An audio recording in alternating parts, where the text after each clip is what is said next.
कवन गारहनवाए बाबा साझु बेरा लागेला कवन गारहनवा भिनुसार कवन गारहनवाए बाबा रउआ सिर लागेला कबहू ना उग्रीन हो चंद्रगारहनवाए बेटी साझु बेर लागेला सूरज गरहनवा भिनुसार तोरे गारहनवाए बेटी मोरे सीने लागेला कबहू ना उगरीन हो। अरे भौजी जहिया से तहार बेटी भइल बिया तहिए से तहारी रेडियो जे बा उ कन्यादान के स्टेशन पे अटक गइल बा। हाँ गोड़ लगा तनी भौजी। खुश रहा बबनी, बैठा ना। अरे अरे बबनी तू तो जनते बाड़ू ना जहिया से हमरा के बेटी मिलल पिया हम एकरा विदाई के बारे में सोचे ली ना तो हमर मन घबराए लगेला। तू गजबे बात करेलू भौजी। जौन बेटी धरती पे आयल बिया ओकरा तो ससुराल जाही के पड़ी। हाँ आ एगो तोहरे बेटी थोड़े बिया। हाँ? अरे भैया अरे सबकर बात अलग बा हमार बेटी के बात अलगे बा। भैया गोड़ खुशी लगा रहा तनी। खुशी रहा। जाना तारू 42 साल के बाद हमार खानदान में हमार बेटी भइल बिया। अरे देख दादाजी के कोनो बेटी ना है ना, बाबूजी के कोनो बेटी ना, और तू मामा के बेटी हमार भैया के श्रद्धा पूजा देले, यही से रखियो बांधे वाला क्यों ना रहे। अब तू ही सोच जौन बेटी इतना निक नोहर पे भइल बिया ओकर अलगे बात हुई ना। बाकी कुछो कहा भैया, बेटी तो बेटी नु कहाई, बेटा ना कहाई। जानत बाड़ू बेटा भाग्य से होला और बेटी सौभाग्य से होले। तभी तो तू जन्मदिन के दिन आइलू है, पाहुन काहे ना आइले। अरे भैया तू तो जानते बड़ा, जब उनका के कहनी की ए जी कल गुड़िया के जन्मदिन बा चले के बनू। जन्मदिन सुना, अरे जन्मदिन तो लोग मनाइबे करल हैं, लेकिन जन्मदिन मनल रहे हमरे बाबूजी के 1989 के बात है। दुद्दू सट्टा नचनिया आयल रहे, कुल लगला कुद कुद नाचे। अरे बाप हो बाप, तब थवा टूट गई, गजब का झमकौआ नाच भइल रहे। कहाँ गइलू हो? ए गइलू का? अरे छोड़ ओकरा के, तय आ गइले ना।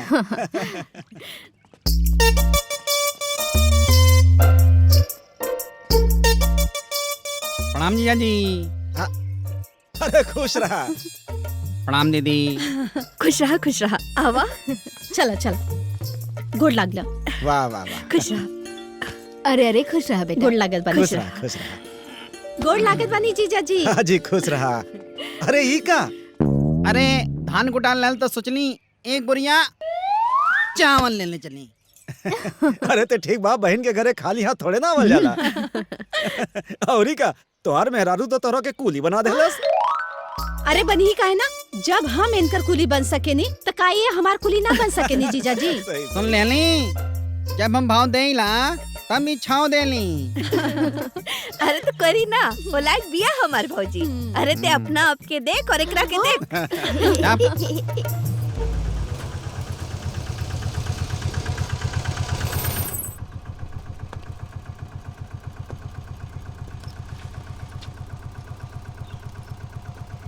अरे हमारी मेहरारू को छोटकी बहन।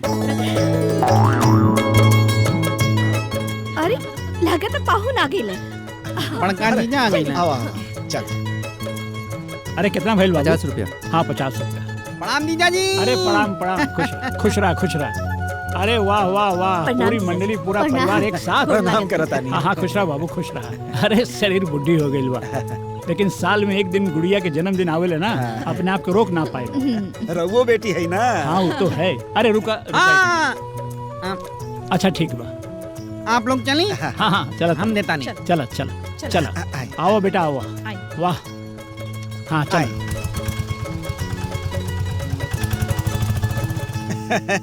सब केहू आ गइल, हमार तो दिल खुश हो गइल। अच्छा अब हमनी के बतावा, याद बा केहू के? ई कब के है? अब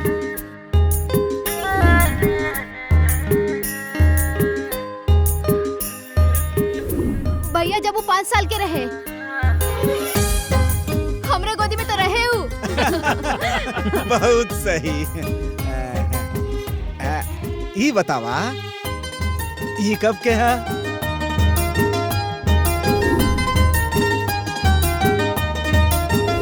अरे जब वो 8 साल के रहे ना तो ये ललका टीका हमें लगे ले रहे। ओ बहुत सही। और बतावा, ई कब के बा?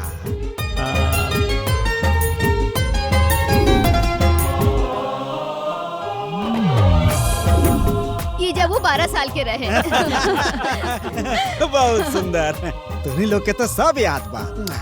अच्छा अब ई बतावा, ई कब के है?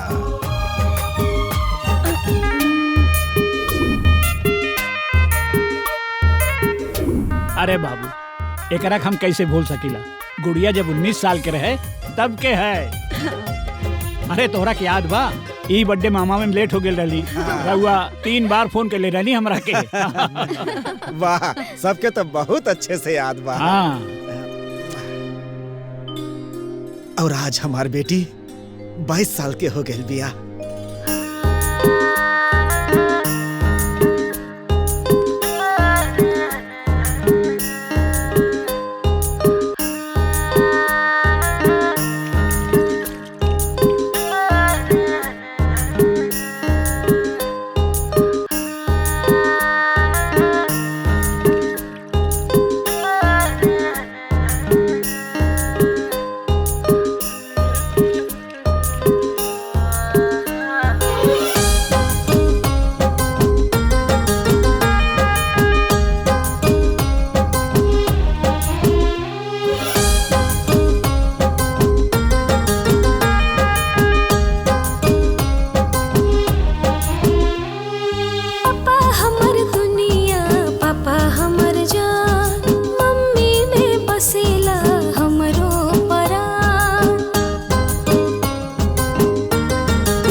जी के गुड़िया है, अपना मम्मी के गुड़िया है, अपना पापा जी के गुड़िया है, अपना मम्मी के गुड़िया है।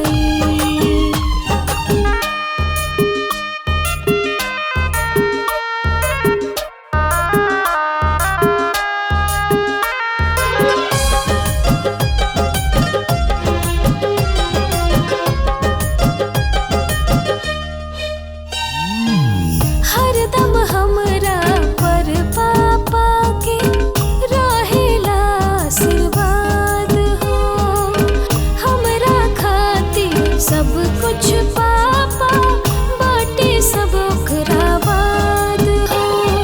भाग निमन बाकी माँ के बेटी है, इतना भर भर के नेह मिले ना कहीं।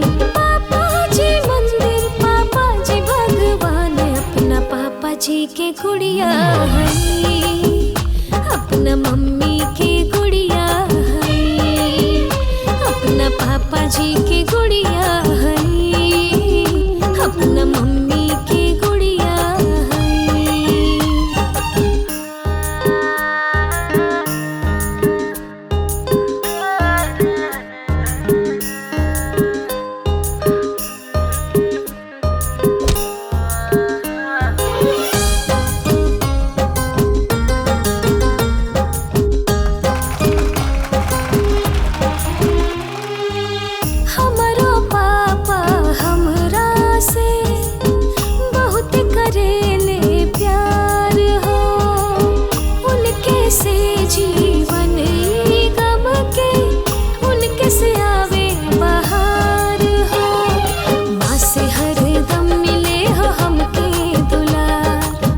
से ही त बाटे हमर पूरा संसार। पूरा करीब हम इनके अरमान, अपना पापा जी के गुड़िया है, अपना मम्मी के गुड़िया है, अपना पापा जी के गुड़िया है, अपना मम्मी के गुड़िया है।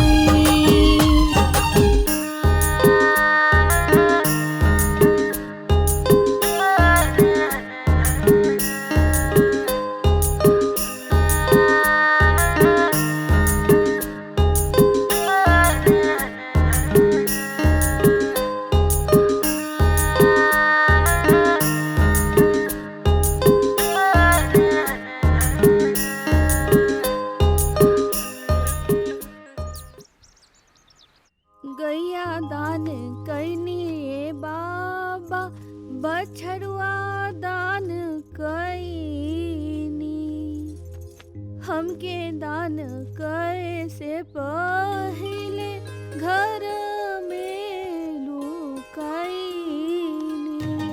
फरमाई ना तो हमार कन्यादान होता और ना ही हम ससुरा जाता नहीं।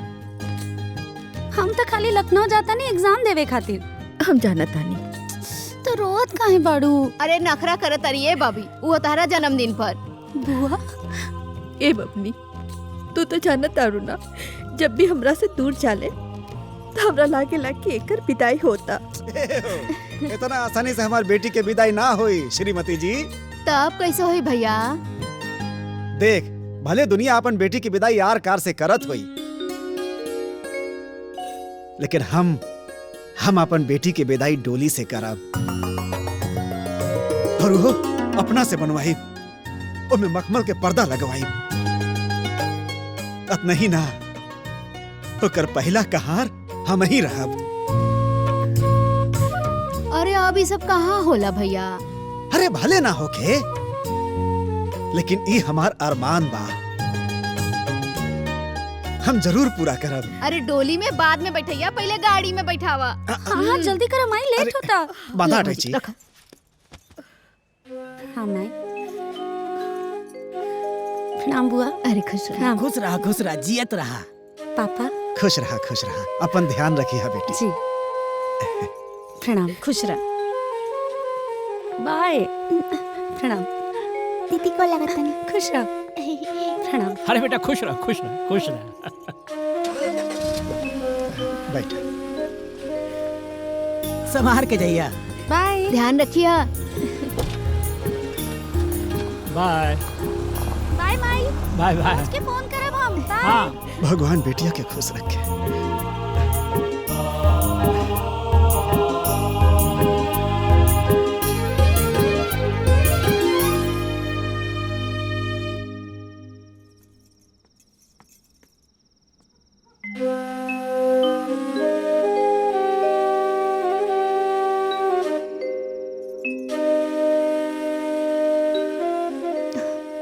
कहा भइल भैया, काहे ऐसे उदास बैठल बड़ा? अब का कहीं, बबुनी के जाए के बाद से घर सूना हो गए, कुछ अच्छा नहीं खेला था। यही से तो तारा के कहा तानी कि ओकरा से इतना नेह मत लगावा, ना तो ओकर जुदाई तारा से बर्दाश्त ना हुई। हे सवारो, बेटी बाप के गोदी से बाहर जरूर निकल सकेले, बाकी बाप के दिल से नइखे निकल सकत। बाकी तो संसार के नियम बा, माने के पड़ी। करेजा मजबूत कर ले। वो एगो गीत गावल जाला ना, पत्थर के छतिया बाबा रउआ कैले बानी। यह संसार बा। बाकी एक बात बता देता नहीं, होकर नंबर 1 खोजब ससुराल।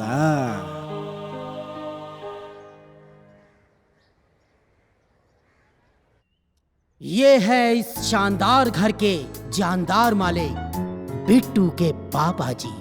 बहुत अच्छे इंसान हैं, बहुत खुशगवार और बहुत मिलनसार और बहुत ही खुशगवार आदमी।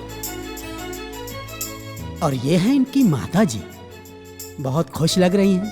कोई तो बात है आज। और अभी मिलाते हम बिट्टू के बड़े भैया से, बहुत ही शांत स्वभाव, खुश मिजाज, ऑफिस का काम खत्म करके सीधा अपने घर को आते हैं।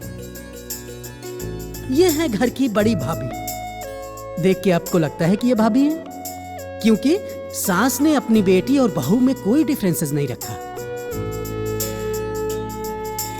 ये है बिट्टू की बहन, इकलौती बहन है बेचारी, इसलिए इनके इतने नखरे हैं। और अब आप मिलिए इस घर के सबसे इम्पोर्टेंट मेहमान से।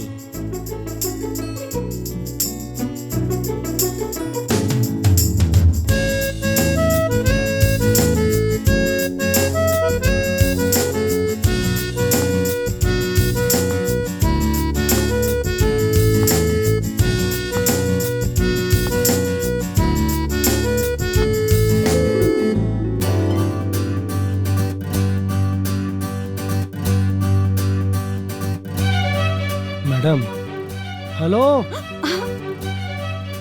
का? अब अगर आपका आदेश हो तो नाश्ता शुरू कर जाओ।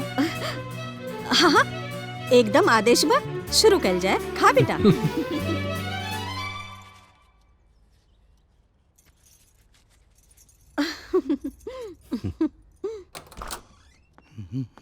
अरे देवर जी, हाँ भाभी। केहू पसंद आयल की नहीं खे? ना अभी तो ना, बस कोशिश जारी बा।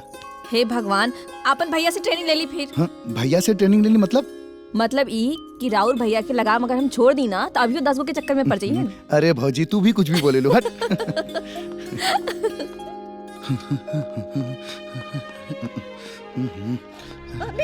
हाँ माँ। भैया के बिहा भइल 4 साल हो गई। अरे कबले दूसर के शादी में गाय बजाई? मतलब तोरा के कोनो लड़की नहीं मिलता? हाँ। तो हम खोज दे। माँ तू भी।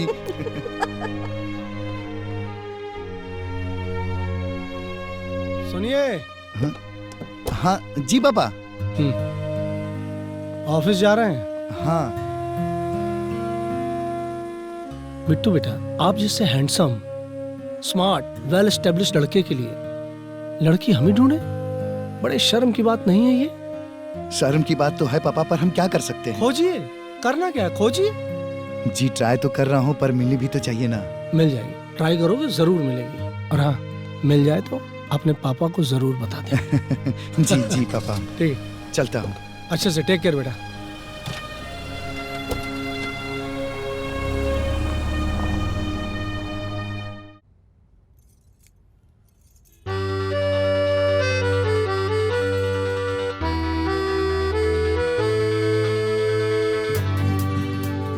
पसंद आया मैम आपको?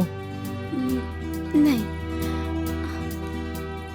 कुछ और कलेक्शन है क्या? इससे भी अच्छा कलेक्शन है, दिखाता हूँ आपको। आपका स्किन फेयर है, इसमें शायद आपको कुछ पसंद आए। जी।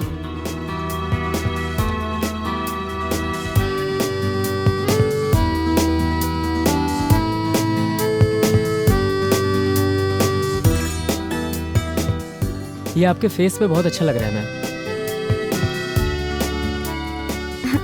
ये परफेक्ट है, इसे प्लीज पैक कर दीजिए। कितना हुआ? 600। लीजिए मैम। हाँ थैंक यू।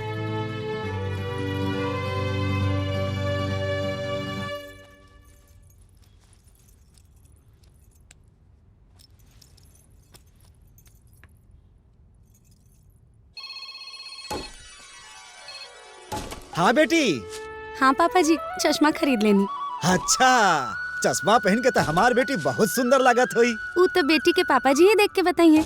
हाँ, तो एक काम कर, चश्मा पहन के अच्छा अच्छा फोटो खींच के जल्दी से हमरा के भेज।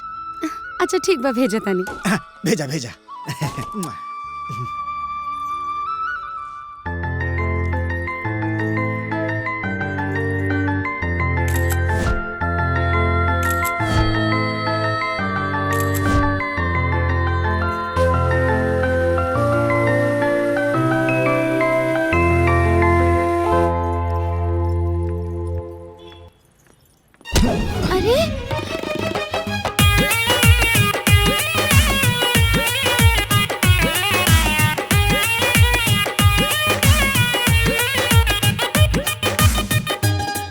सॉरी, मैं आपको देख नहीं पाया, मुझसे गलती हो गया। I am very sorry.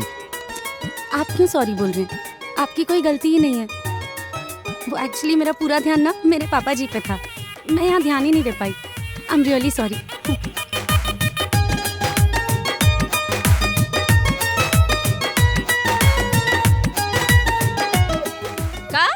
रउआ एगो लड़की से टकरा गई नी। झूठ तो नहीं के बोले तानी ना। अरे हम सच कहा तानी भाभी, उ सामने से आवत रहली, हम देख न पौने, बस का भइल ना दोनों एक दूसरे से टकरा गई। के केकरा से टकरा गई? छोटका बबुआ जी ना एगो लड़की से टकरा गई। दे दे दे दे हमरा के दे। पापा बिट्टू भैया मार्केट में आज एगो लड़की से टकरा गइलन हा। हेलो बबुआ, के रहे वो, कैसा रहे, सुंदर रहे? अरे बहुत खूबसूरत बिया माई। फिर का भइल? अरे भइल का हुई, इनके थप्पड़ मरले हुई और का? ना पापा, वो हमरा से बड़ा प्यार से बात कैली। का बोलस बेटा, का बोलस? जब हम सॉरी कहनी तो बोली कि ना गलती तो हमार बा। फिर हम सॉरी कहनी। सॉरी? फिर आगे वो चल गई।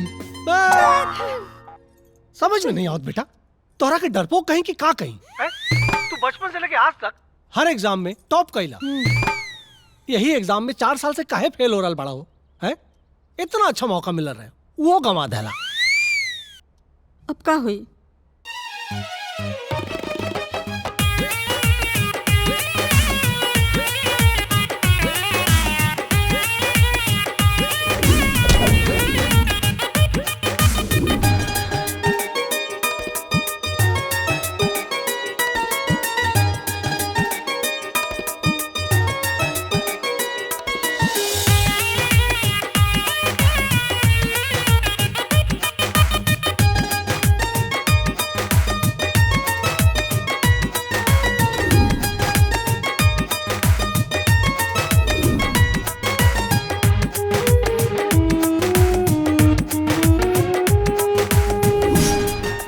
सॉरी बोल रहे हैं, आपकी कोई गलती ही नहीं है।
भाई साहब सुनिए, एक बात बताइए, आपके अंदर डिसिप्लिन नाम का चीज है कि नहीं? ऐसे धंधा चलाओगे तुम्हारा धंधा चौपट हो जाएगा।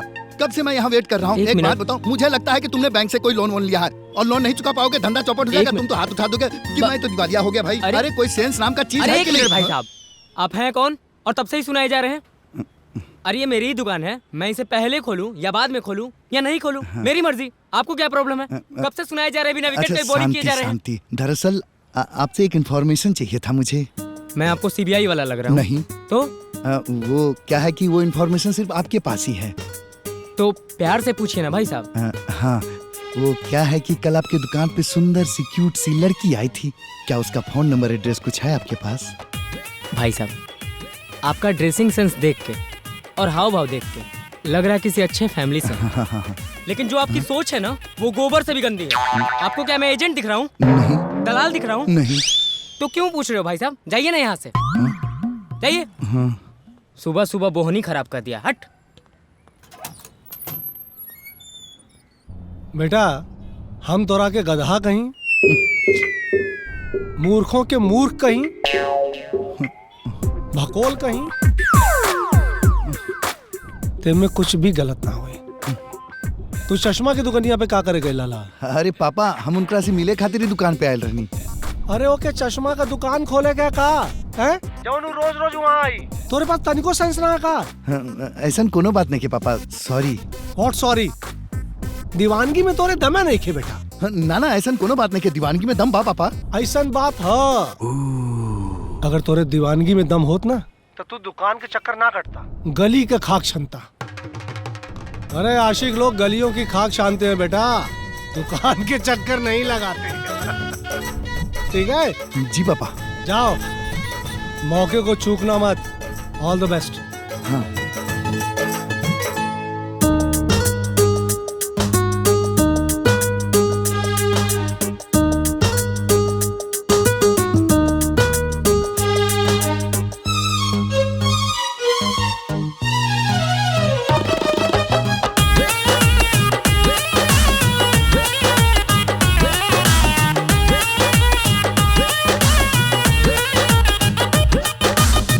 देखी सुघराई पगलाई ही गईनी हूँ, पीछे पीछे तोहरा हम आई ही गईनी हूँ।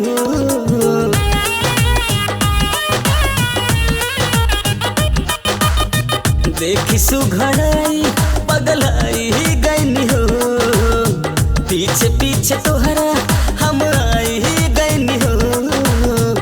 अखिया में जादू बाके रूपवा भगवान बने तोहरा के धनिया, माटी चलनी में चाल के।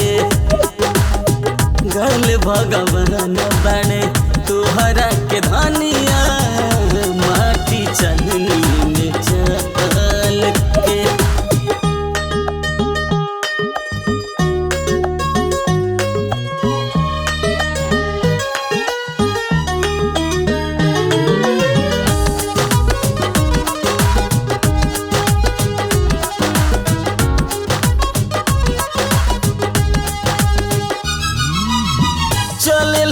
फुलवा झरेला रहिया में, मन कर भर ली तो के बहिया में। चले त फुलवा झरेला रहिया में, मन कर भर ली तो के बहिया में। कवना मिसाल दी हम तोहरा चाल के, कर भगवान बने तोहरा के धनिया, माटी चलनी में चल के। कर भगवान बने तोहरा के धनिया, माटी चलनी में चल के।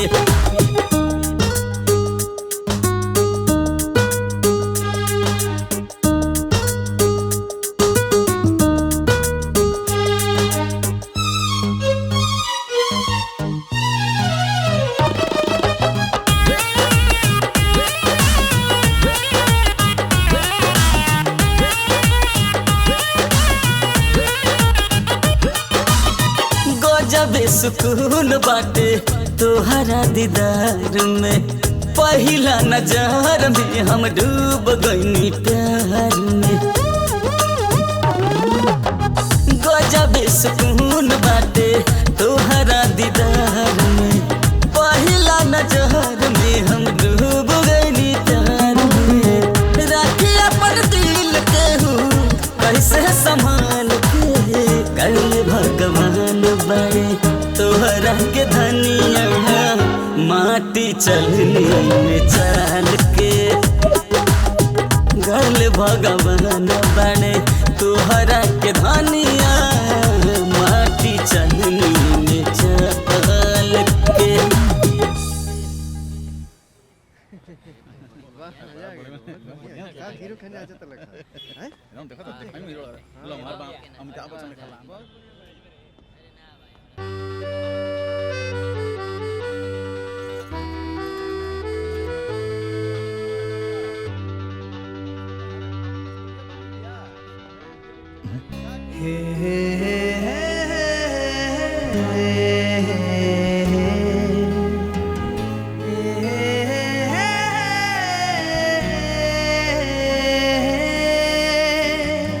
Excuse me.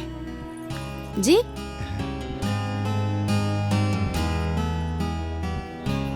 गाड़ी रुक, गाड़ी रुक, रुक रुक रुक रुक रुक। कहिए, कुछ प्रॉब्लम है? नहीं नहीं, प्रॉब्लम कुछ नहीं है।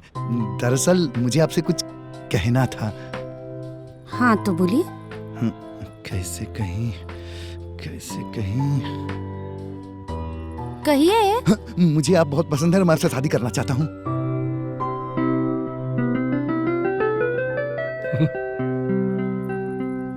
अब देखिए, अच्छे तो आप भी बहुत हैं,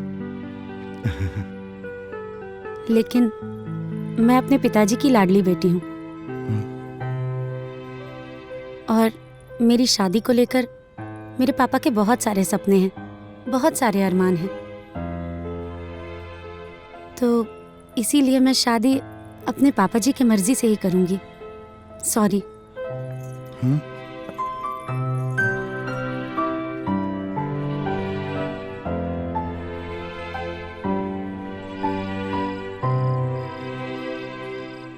मालिक ई कहा कड़वी यादें बहुत बा, एगो अच्छा सा किस्सा हो जाए, खाई ना कुछ मीठा हो जाए। काहे खाला काहे कि हम तो बियाह तय कह देले बानी। देखा बिट्टू, हम तोरा के बहुत मौका देने लड़की खोजे खातिर, लेकिन फाइनली तू ना खुश पौला, तब हम तोरा खातिर लड़की खोज ले बानी। लेकिन पापा हम लेकिन कुछ ना, संडे के चले के बाद लड़की देखे तैयार रहिए। हाँ, मिठाई खिया दो इनके। हाँ? मालिक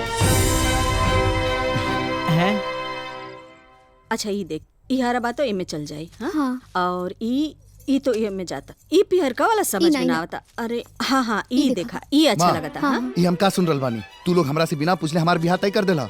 हाँ, और इतवार के हमनी के लड़की देखे के जाए के बा। आई ओकरे तैयारी चला था। भैया प्लीज डिस्टर्ब मत करी। ये तो अच्छा लगा। ये ठीक बा, चूड़ी ले जाए खातिर।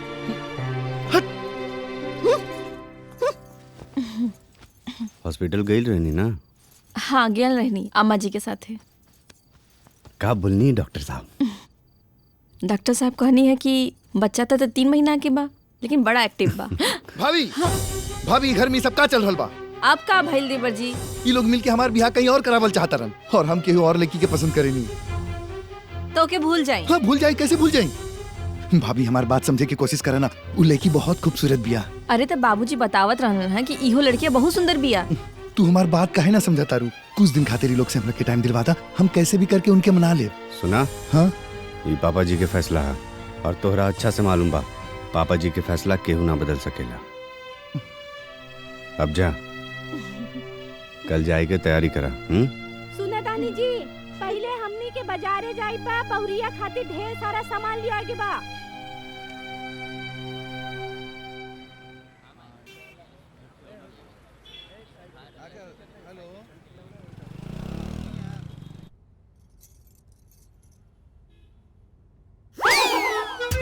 ना नहीं ठीक ना, ई ठीक ना बा। अच्छा, ई वाला देखिए, खूबसूरत है, बहुत बढ़िया। बबुआ देखा, दुल्हन खातिर ये अंगूठी कैसन लगी? हाँ ठीक बा। अरे तनी हिलास के बोली ना, खुश नहीं खिवानी का? अरे कहानी तो ठीक बा। अच्छा, अब जौन नसीब में हुई हुए ना मिली, चाहे ठीक बा चाहे खराब। हाय देखी कितना सुंदर बा। अभी अच्छा है ना? हाँ, बहुत सुंदर साड़ी बा। हाँ, डिजाइन भी अच्छा बा। देखी ना, ले ली। अरे हमरा से का पूछा तू लोगन के जौन पसंद आवे तो ले ला। बाबूजी, हमरा ये होके वाली देवरानी पर इहो कलर बहुत अच्छा लगी ना? हाँ, तू कहता तो अच्छा लगी। अरे नाना, तू उतना गोर नहीं खे, कोनो हल्का कलर देखा। हाँ, हाय देखा, ये ठीक रही।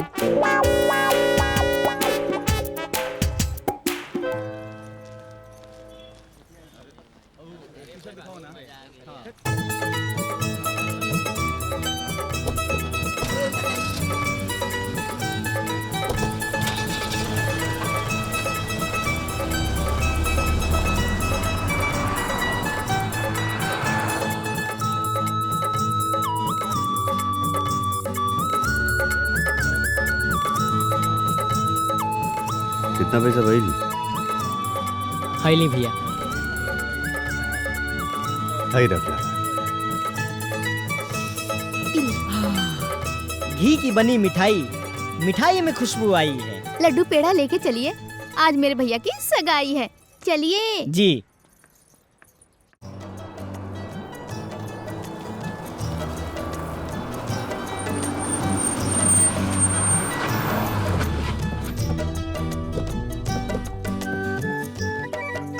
प्रणाम प्रणाम। नमस्कार। बिट्टू आवा कैसे बानी रघु? आवा बेटा। सब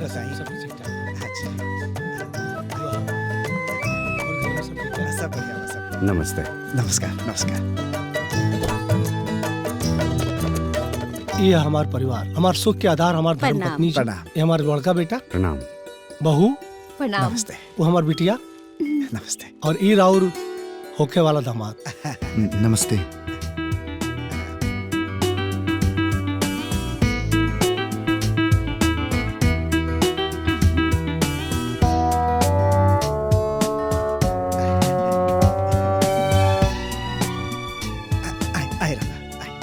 रउआ तो हमरा पर कर्ज चढ़ा देनी।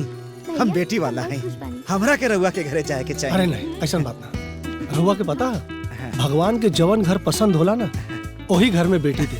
और ऐसे घर के चौखट का दर्शन कई बेटा वाला खातिर सौभाग्य के बात है। और जरूरी ना कि हर बेर बेटी वाला ही झुके। नाश्ता करी लोग। अरे रहुओ ली ना। अरे समधी जी, रउआ राजा दशरथ के रूप में हमरा घरे आयल बानी। राहुल सेवा हमार फर्ज बा। ली नाश्ता ली। अरे तकलीफ काहे करता नहीं आप? ली ना। शुरू करी बेटा। ला ना ठीक बा माई, तू ला। ली ना हम बाद में खा ले। खा ली। हाँ हम बाद में खा ले। अरे खा ली ना। खाई ना रहुआ।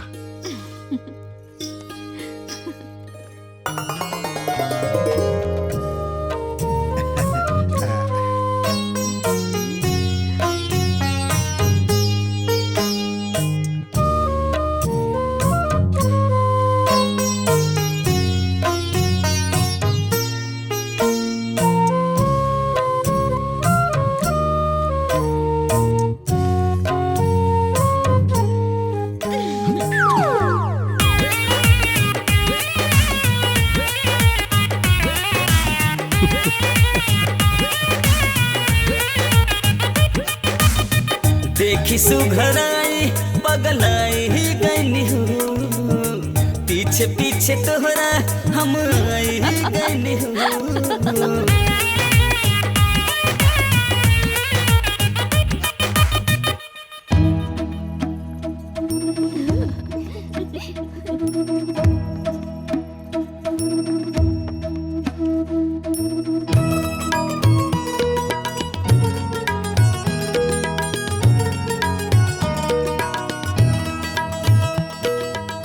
वाह, इतना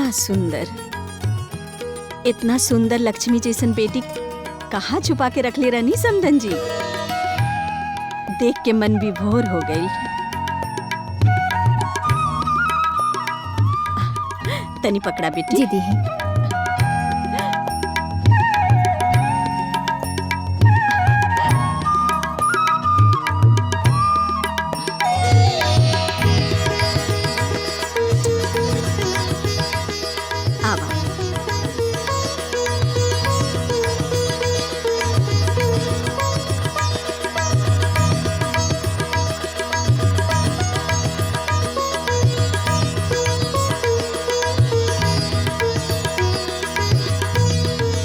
बेटा गुड़िया के पहना दा।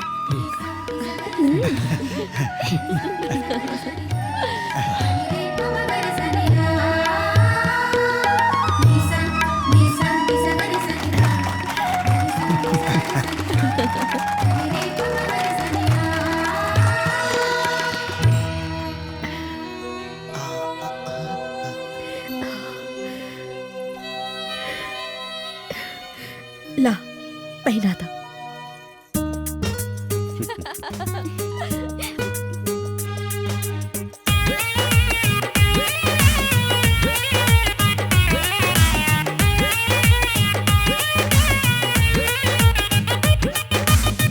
देखी सुघराई पगलाई ही गईनी हूँ, पीछे पीछे तोहरा हम आई ही गईनी हूँ।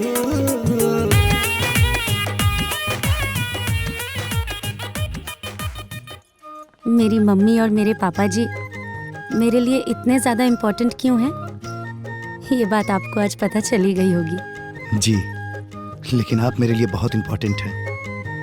और ये बात मेरे पापा को कैसे समझ में आई, ये बात मैं नहीं समझ पाया। ये बात तो आपको वही बता सकते हैं। हाँ, पर यहाँ आने का प्लान मेरे अलावा सबको पता था, तो आपको भी पता होगा। प्लीज बताइए ना, क्या बात है वो? जितना प्यार मेरे पापा जी मुझसे करते हैं उतना ही प्यार आपके पापा जी आपसे भी करते हैं। तो उस दिन जब मैं आपको मना करके वहां से निकली तो उसके बाद। बेटी जरा सुनना। जी प्लीज सर, कॉफी पियो बेटा।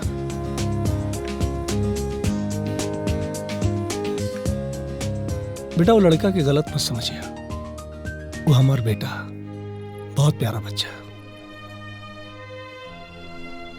दरअसल हमनी अपना लड़का खातिर बहू खोज रहल बानी। दरअसल हमनी एक ऐसा लड़की खोज रहल बानी जवन हमारा बेटा के साथ साथ हमारे पूरे परिवार के भी प्यार और सम्मान दे। सच कहीं तो हमनी बहू ना बेटी खोज रहल बानी, काहे कि बेटा भाग्य से और बेटी सौभाग्य से मिले ले। जानत बाड़ू, बेटा भाग्य से होला और बेटी सौभाग्य से होले। अंकल, हमार जीवन हमरे पापा जी के अमानत है। हमार खुशी ही हमरे पापा जी के जीवन के आधार है। हम अपना कोनो भी बात से पापा जी की ठेस नहीं की पहुंचा सकत। अगर वो उचित समझी तो उन्हीं से बात कर ली। और फिर बस आपके पापा जी और मेरे पापा जी में बात हुई और सबका यहाँ आने का प्लान बन गया। पता है, यहाँ आते वक्त मेरी हालत इतनी खराब थी जैसे आज मेरी दुनिया ही खत्म हो जाएगी। पर जब आपको देखा तो बहुत सुकून मिला।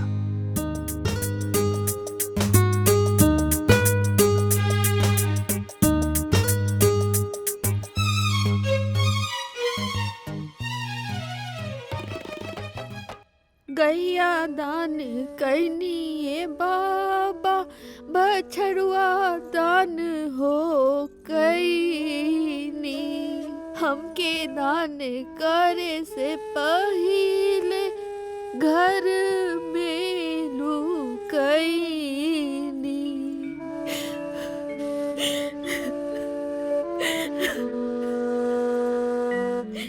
हे गुड़िया के माई,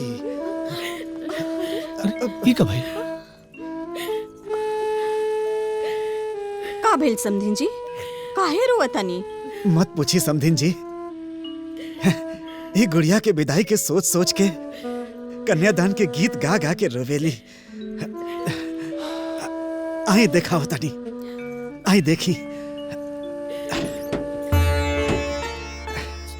ये देखी, ऐसा कोनो तीज परब ना होई कि इस साड़ी ना खरीदले हो खियन। बाकी सब कपड़ा बेटी के झापी खातिर बक्सा में रख देली। अब हम अपना पागलपन दिखाई। आई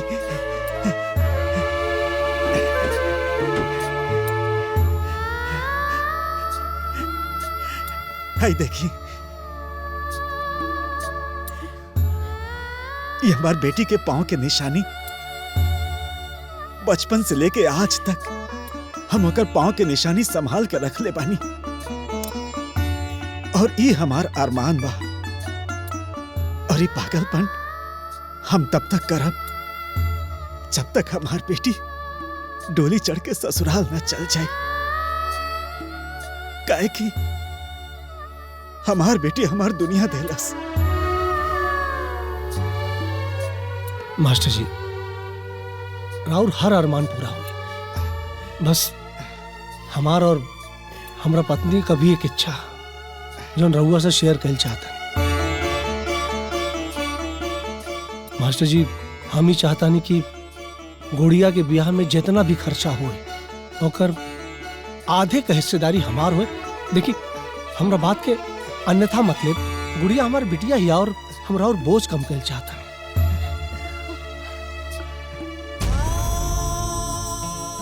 कहा ऐसा विचार हर लड़का वाला के हो, बाकी हमरा लगे जौन कुछ भी है सब हमरा बेटी के बा। शादी के बाद तो ओकर बाप बन के और ओकर सब जिम्मेदारी पूरा करब।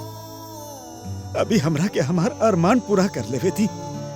अभी तो हमार पारी बा, काहे कि हमार बेटी हमार दुनिया है।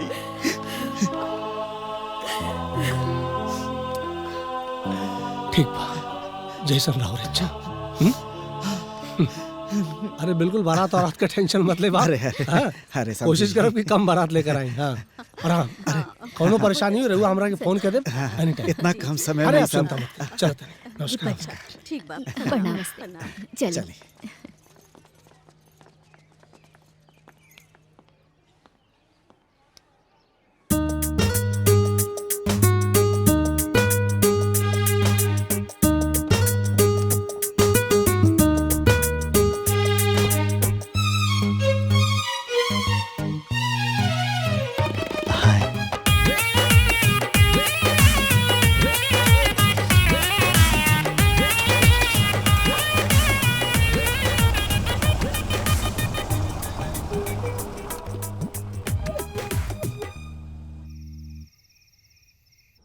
बाप रे, कितना श्रद्धालु बा लोग।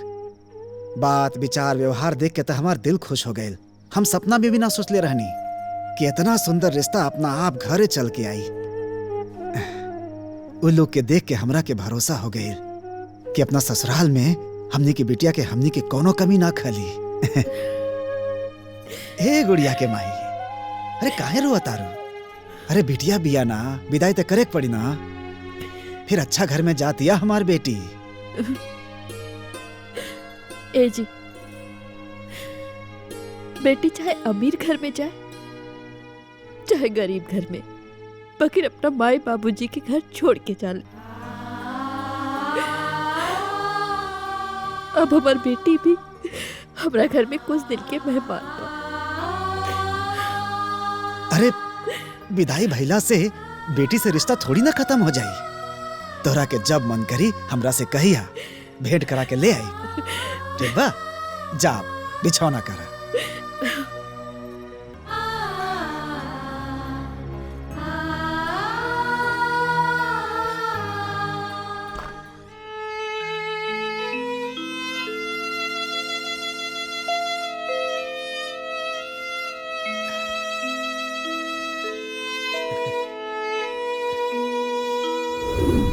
बेटी चाहे अमीर घर में जाए चाहे गरीब घर में, बकिर माई बाबूजी के घर से दूर जाने।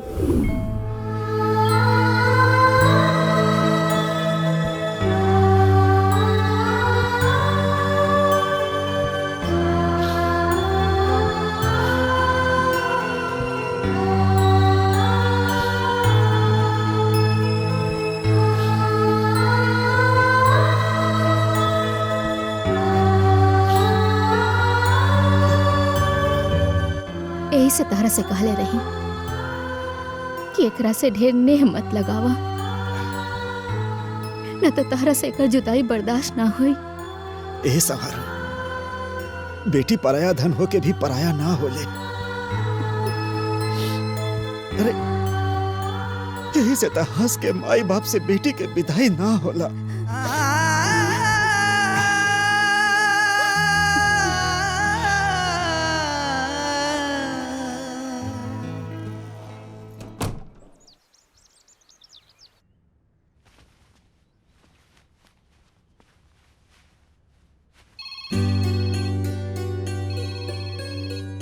अरे कहाँ बाड़ू हो? समधी जी के फोन आइल बा, सुना?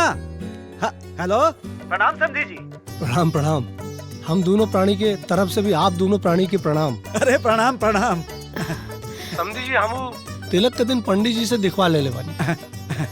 कब के बा? 17/6 के बढ़िया मुहूर्त। वाह वाह, बहुत अच्छा। अब बहुत धूमधाम से तिलक कइल जाई। बिल्कुल बिल्कुल। ए जी, हमरों के समधिन जी से बात करे के बा। हाँ समधी जी, तनी समधन जी के फोन दी ना, हमार श्रीमती जी बात कर चाहता नहीं। हाँ दे तानी। ला समधिन जी से बात करा। हेलो समधिन जी, प्रणाम। हाँ प्रणाम। बोली ना, का कहे के चाहता नहीं रहुआ? एगो बिनती बा। जी बोली। रवो के तिलक में आवे की बा। समधिन जी, रउआ तो जाने ली ना कि ई सब हमनी में ना चलेला। अरे हाँ, वो तो हमरहू के पता बा। बाकी राउर बेटी जी घर में जिंदगी बिताई, वो घर रवा के देखे के चाहिए कि ना? हेलो, का भेल समधिन जी? समधिन जी रउआ चिंता ना करी, ई जरूर रही हैं। अच्छा ठीक बा, ठीक बा। प्रणाम प्रणाम प्रणाम।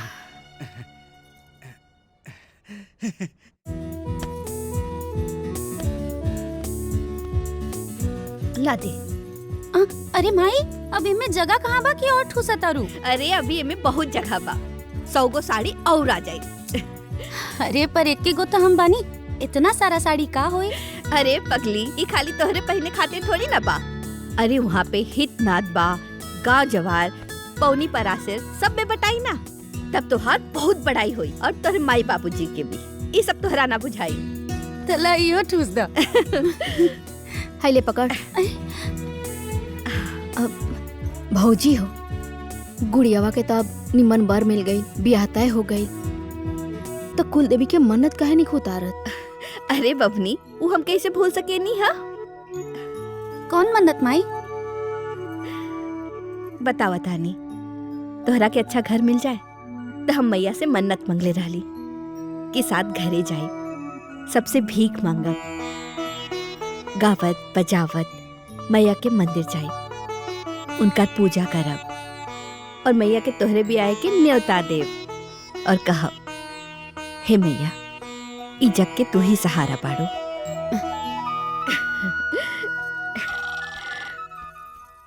अरे बुआ, तनी फोन देखी था। अरे रुका, हम रखा तानी ना। अच्छा, ठीक बा। के बा? अरे का जाने के बा। हेलो, ए जी के बोला था? हेलो,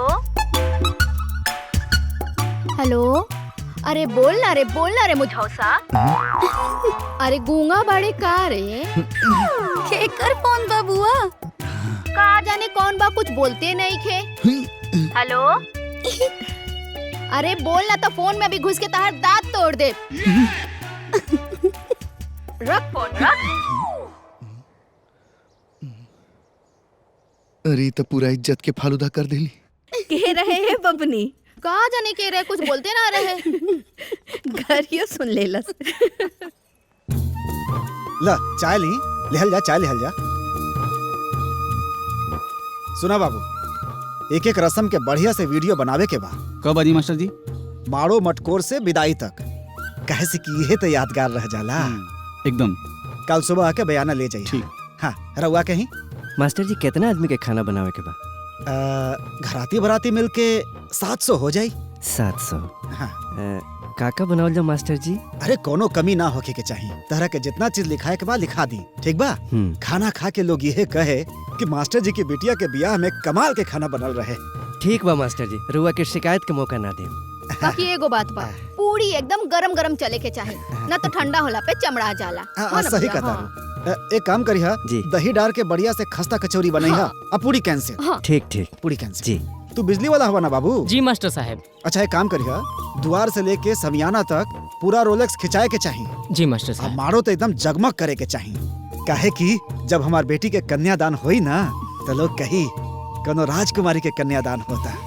ठीक बा? अपना अपना लिस्ट बनाए लोग, लिस्ट बनाई। हमरो बना दो। दी सटा के कागज दी। हाँ दी सटा के कागज दी। हाँ ली। हाँ हाँ हयो ली। वाह जी। का लिखल बा? 5,000 5,000? चला। अरे पापा जी, कम से कम सांस तो ले ली कि चाय देखी परल ठंडा हो गई। ये सब ओकरा बाद भी तो हो सकेला ना। अब का करी बेटी, तोहरा ब्याह के जितना सपना बा, जितना अरमान बा, वो सब पूरा करे के बा। हमरा लगे समय बहुत कम बा ना। इला सटा के कागज, हल्दी लगा के बैग में रख दिया। ठीक बा, बाकी चाय गरम करके लिया तनी पी ले रहुआ। जाई रहुआ लोग, कल सवेरे आ जाए बयाना खातिर। ठीक बा जी। ठीक बा, नमस्कार। भजवा ले ले बजनी हो भैया, डोलिया ले ले कहाँ। अरे पर्दा जो उठाइले बबुनी हो। भौजी कबो बिना गीतिया गईले कोनो काम कइला? गावत रहेलू, रोवत रहेलू, गावत रहेलू, रोवत रहेलू। हाँ, का करी, बिटिया है ना। अरे हाउ देखा लस रहा था, तरी निम्मन से पसारा, दाग उग ना लगे। हाँ, बजवा ले बजनियो भैया। तनी कंट्रोल करा। तू हिया बाड़ू हो। का कहे तानी जी? खाली गीते मत गावत रहा। ये जितना धोती रंगा था ना, ये सबके सुखा के 51 रुपया बांध के तब चौपेट के रखिया। सुन ले ना रे। हाँ भैया। हाँ, ताकि तिलक में देला से केहू ई ना कह सके खाली धोती देलन। तू चिंता मत करा, केहू कुछ ना कही। सब लोग कही बहुत निम्मन सामान आइल बा। देखा एकर हालत देखा। जब खरीद के आयल रहे तो एकदम चमचम चमकत रहे, लेकिन आज एकर हालत बिल्कुल हमरे जैसन हो गइल बा।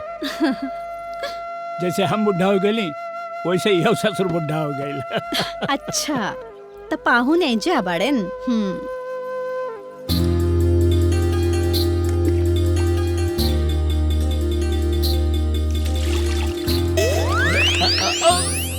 अरे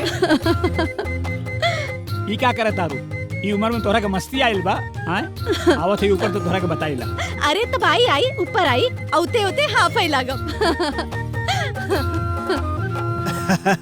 रउआ से तो हमार स्पेशल काम बा। का बाकी हमार बड़ श्रद्धा बा कि अपन बेटी की विदाई डोली से करब। खूब बढ़िया से ओकर डोली बनैहा और ओमे मखमल के पर्दा लगैहा। और फिर हम पहला कहार बन के अपन बेटी के विदाई करब। रउआ चिंता मत करी, बहुत बढ़िया डोली बनाई। हम सुननी है कि रउआ बड़ा दिलो जान से तिलक के तैयारी करत बानी। सब तैयारी हो गिल बा ना? हाँ, अब बर्तन उर्तन किना गइल, गाड़ी वाड़ी बुक हो गइल। और पूरा गांव में तिलक के बुलाता भेजवा देनी। ऊपर धोती रंगाता। अब बाकी पूरा तैयारी हो गइल। एगो बहुत जरूरी काम तो रहुआ भुलाइए गई नी। अरे का बतावा बेटी, हम कुछ भुला गए नी का? एकदम भुला गई नी। अरे दुनिया भर में बाटे खातिर ऊपर धोती रंगाता। और हमार कन्यादान करे खातिर रउआ नया कुर्ता ना लेब का? अरे बेटी, एगो कपड़ा बा, एगो सियल बा और एगो खादी बा। और कितना ले ली? बाकी उस सब पुरान हो गइल बा पापा जी। आप अभी हमरा साथे चली और नया कुर्ता खरीदी। अरे बेटी, हम बात करत आनी। काम बाद में होत रही। रउआ चली, आई जल्दी आई। अरे बेटी।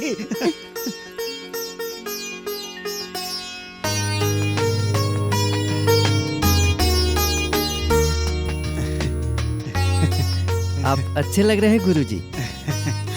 अच्छे नहीं, बहुत अच्छे लग रहे हैं पापा जी। रउआ एकदम राजेश खन्ना लागता नहीं। तो अब फाइनल हो गया, ये वाला आप तिलक में पहनेंगे और ये मैं मेरी बेटी के कन्यादान में पहनूंगा। अच्छा, तुम्हारी दुकान में विदाई का जो सबसे अच्छा कपड़ा है वो दिखाइए। अरे पापा, अभी एकर कौन जरूरत है? अरे हमरा लगे टाइम नहीं है ना, एक एक काम हो जाए तो टेंशन ना रही। ये देखिए। हाँ दिखाइए। ये अच्छा नहीं है, दूसरा दिखाइए। जी।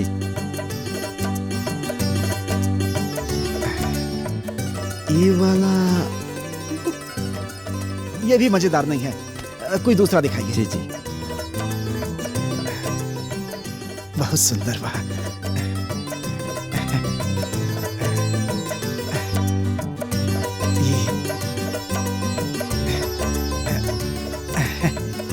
हाँ, ये बहुत अच्छा है। ई बिट्टू के नानी जी के ई हो गई। और ई बिट्टू के भाभी जी खातिर। हाँ,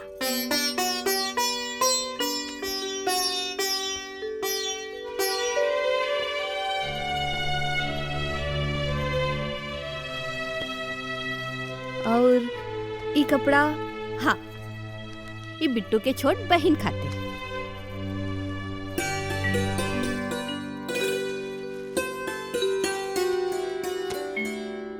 और ई हमरे समधिन जी खातिर।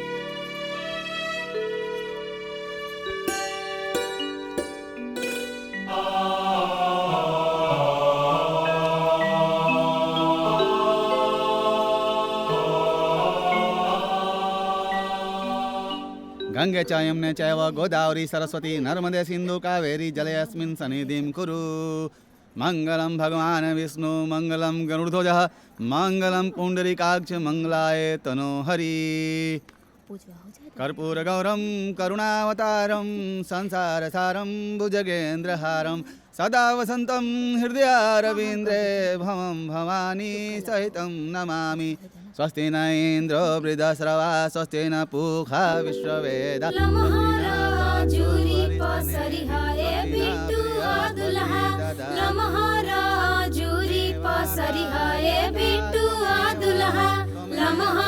पापा जी के नाम जी तनिका तिलक जन चढ़ई है गुड़िया के पापा हंसी है नगरिया के लोग हाथ जोड़ के प्रार्थना कीजिए। पीतल के बर्तन जब देखेली दुल्हा के मम्मी तिलक से उठे ऋषियाई जी।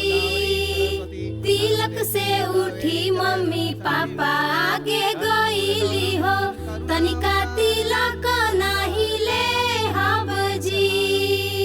लम्हारा जूरी पसरी है बिटुआ दुल्हा लम्हारा भैया जी के नाम जी। पूरा वस्त्र लड़के के हाथ में। लम्हारा जूरी पसरी है बिटुआ दुल्हा लम्हारा भैया जी के नाम जी। लम्हारा जूरी पसरी है बिटुआ दुल्हा लम्हारा भैया जी के नाम जी।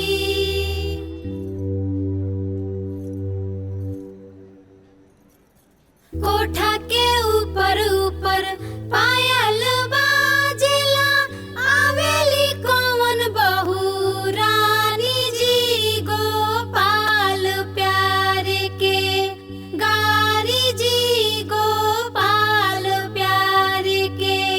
नहीं मोरा मन भावे राम लक्ष्मण नहीं मन भावे जटाधारी जी गोपाल प्यारे के गारी जी गोपाल प्यारे के।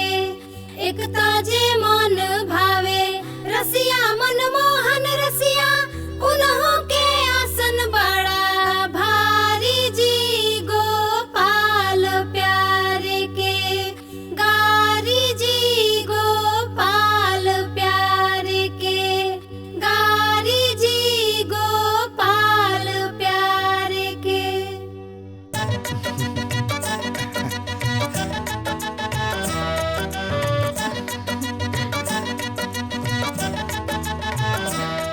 समधिन जी कोनो भूल चूक भैल हुई तो माफ कर दिया। ऐसे मत कही रहुआ। अम्मा जी बढ़िया चल चल। हाँ प्रणाम। खुश रहा खुश रहा खुश रहा जी प्रणाम खुश रहा खुश रहा। प्रणाम प्रणाम प्रणाम प्रणाम। भूल चूक माफ करिए। रहुआ चिंता मत कीजिए। अच्छा चलता नहीं।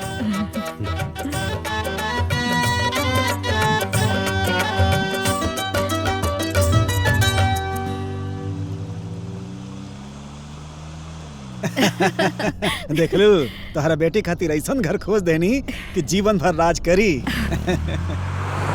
पूरा तहलका मचा देनी। आ समधी जी, अरे समधी जी तो अवाक रह गइलन। लोग सोचले ना रहलन कि कोनो बेटी के बाप ऐसन पागल होई। ई का कहता नहीं रहुआ। ए गुड़िया के माई, हाँ तू खुश बाड़ू ना? कोनो कमी लगी तो हमरा के बता दिया, कैसे कि हमनी के एक ही गो बिटिया बिया ना। अरे रहुआ खुदे ओकरा ब्याहे में बावला भइल बानी। अरे कौन कमी छोड़ तब न बताए। अरे बावला ना, पागल कहा पागल। एकदम सही कहता नहीं। लोग सोचत होई कि आइल रहल कोनो बेटी के बाप तिलक करावे।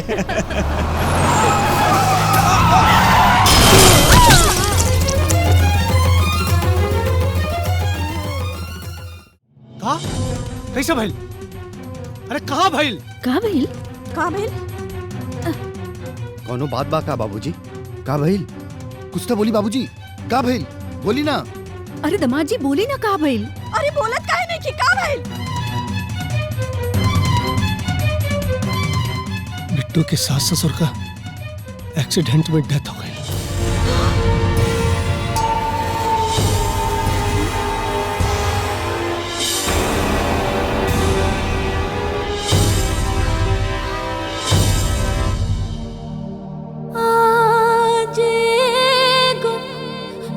बेटी टूवर भाइलो राम आज को बेटी टूवर भाइल हो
बेटे समधिन और समधी जी के गुजर गईला का दुख हमरा के भी है जौन तू खोले बाड़ू वो बच्चन खातिर बहुत अनमोल चीज होले। देखा हम वो लोगन का जगह तो ना ले सकीले, लेकिन जौन मास्टर साहब का सपना रहे वो हम पूरा करब। अगर आप लोगन का सहमति होता, हम गुड़िया और बिट्टू की शादी कोर्ट में कर चाहता नहीं। तुम्हारी दुकान में विदाई का जो सबसे अच्छा कपड़ा है वो दिखाइए। अरे पापा, अभी एकर कौन जरूरत है? अरे हमरा लगे टाइम नहीं खे ना, एक एक काम हो जाए तो टेंशन ना रही। हाँ तो अब भैया भाभी तो रहले ना, तो ई बाजा गाजा केकरा खातिर रही।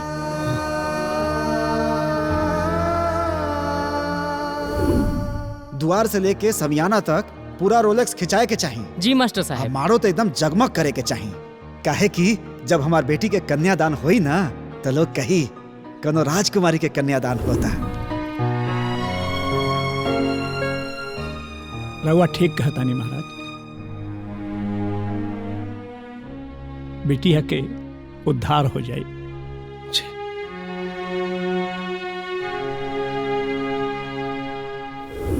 42 साल बाद हमारा खानदान में हमार बेटी भैल बिया।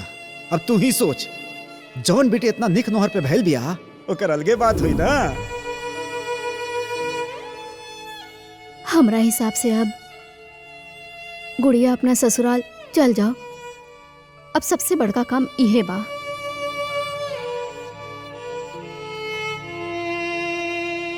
भले दुनिया अपन बेटी की विदाई यार कार से करत हुई, लेकिन हम अपन बेटी की विदाई डोली से करब।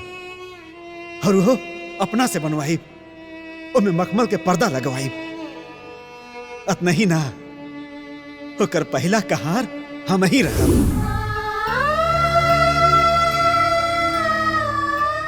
गुड़िया सुन तारू ना बेटी,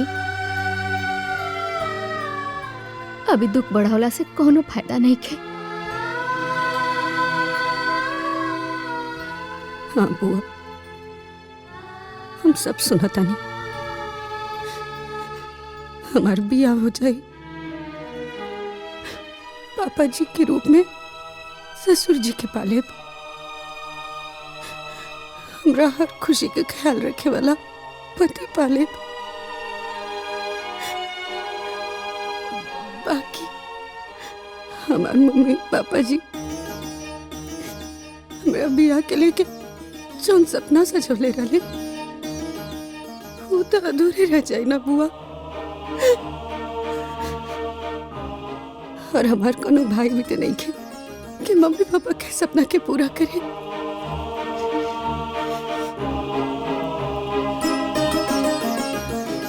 तो अपना माँ पापा के हर सपना पूरा करे की जिम्मेदारी हमार बा। उनका सारा अधूरा अरमान पूरा करब हम। और ब्याह वही डेट पे हुई जैसे हमारे पापा जी चाहते रहे।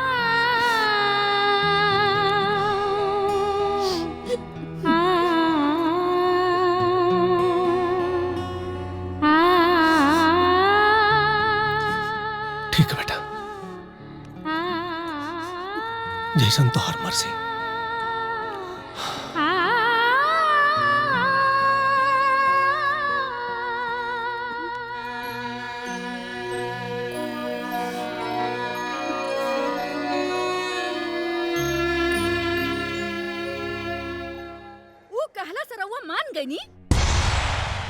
अरे जौना लड़की के बियाह तय होत ही इतना बड़ अपशगुन हो गईल, उहे लड़की के रउआ चाहता नहीं घर में लावे के। अरे दमाद जी एगो बदकिस्मत लड़की के घरे लाइब तरौरो किस्मत खराब हो जाई। पढ़ल लिखल होके काहे नहीं के बूझत। माई ये का कहताड़ू? हाँ का कहतानी? तोरो के ई बतिया नहीं के बुझात? अरे ई त गनीमत था कि अब सगुन ऊ घर में भइल बा। अगर उहे अब सगुन ई घर में होत ना, कहीं के ना रहती बिटिया, कहीं के ना रहती। कुछ भी मत बोली अम्मा जी। हानि लाभ जीवन मरण सब विधि के हाथ में होला। ऐसा दकिया नुसी बात के हम ना माने ले। हाँ ना मानब। अरे आज ले कोनो बात रहुआ मन्नी है हमार, जे आज मानब। अरे जरा आंख उठा के आसपास में नजर दौड़ा के देखी गांव जवार में, जौना घर में ऐसा अपशगुन होला उ घर में बियाह ना होला। अरे जोन गांव ज्वार बोला था जे ई समाज बोलेला उहे ना कहे के पड़ी कि अपन मने से सब कुछ कह रहल बानी। ठीक बा, रउआ बहुते ना समझदार बानी, त जोन मन होके करी, जोन मन होके करी। हम आज के बाद कुछ ना बोलब, ना बोलब अब कुछ हम ना बोलब। आज के बाद ही घर में हम कौनो बात ना बोलब। करा लोग सब जोन समझ में आएगा। रवा ये बतिया तनी ठीक से ना कह सकत रहनी। रवा के तो पता बा राव ऐसन बात से माई कितना चिढ़े ले। तो जाके माई की मनावा,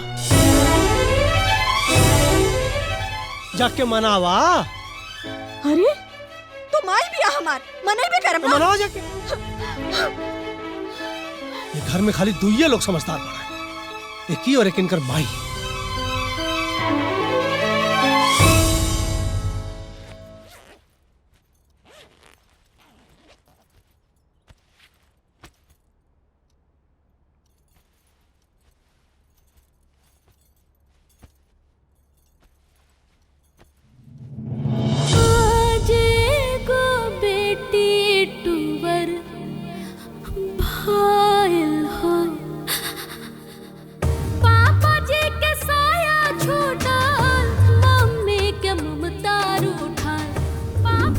चश्मा पहन के तो हमार बेटी बहुत सुंदर लागत हुई। वो तो बेटी के पापा जी ही देख के बताइए। तो एक काम कर, चश्मा पहन के अच्छा अच्छा फोटो खींच के जल्दी से हमरा के भेज। आज को बेटी टूबर भाईल हो राम, आहो मोरे रामा। आज को बेटी टूबर भाईल हो राम। गुड़िया ना बेटी, ना रोल जाला बेटी, चुप हो जा। तू चुप रहा। तू जितना रोबू उतना ही उन लोगन के आत्मा के दुख पहुँचे। चुप हो जा, मत रोआ। अब तू तो अपना पापा के प्यारी बेटी बाड़ू ना। हाँ, तोहर पापा जी तो ये चाहत रहले कि उनकर बेटी हंसत खिलखिलात ससुराल जाओ। तू ऐसे रोबू तो उनकर आत्मा के कैसे शांति मिली, है ना? तोहरा ऊपर बहुत जिम्मेदारी बा। तोहरे पापा का मान सम्मान अरमान सब तोहरा के पूरा करेगा। मत रोवा, चुप हो जा। हाँ गुड़िया बेटा, तोहरा के मजबूत होके के बा। ये सब जीवन के हिस्सा है। यही से तोहरा के मजबूत बने के पड़ी। हाँ। अपने आप को मजबूत बनाओ बेटी।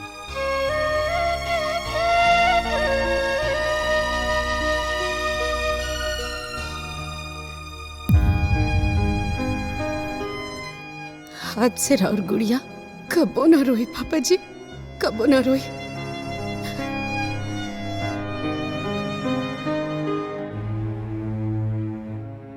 आज हमारे मम्मी पापा भले ही दुनिया में नहीं की, बाकी उनकर हर सपना हर अरमान अभी जिंदा बा। रहुआ लोग तनिको संकोच ना करब। जैसे जैसे हमार पापा जी सोचले रहने सब कुछ वैसे ही होके के चाहिए। उनकर कोनो भी अरमान अधूरा ना रहे के चाहिए। अगर कहीं भी कोनो भी कमी हो गई ना तो हमरा के बड़ा दुख हुई भैया। बहन तू तनिको चिंता मत करा, शादी में कोनो कमी ना रही। ठीक बा बहन, बहुत काम बा, हम सब जाते नहीं। नमस्ते, चलो।